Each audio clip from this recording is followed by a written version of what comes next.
I've done bad things, but that don't mean I'm a bad person. I've made mistakes, but that don't mean I am a mistake. I've been through delays, but that don't mean I'm denied. See, what we don't understand is the things that we tell ourselves every single day.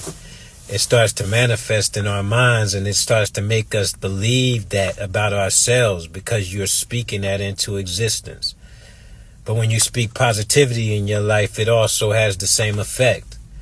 Like you can say, I am a good person. I am worthy of love. I do know that I can do this. You understand? I will win. You got to start speaking that good stuff into your life, man, and speak life into yourself so every day you can wake up with that same energy and the universe will provide the same energy.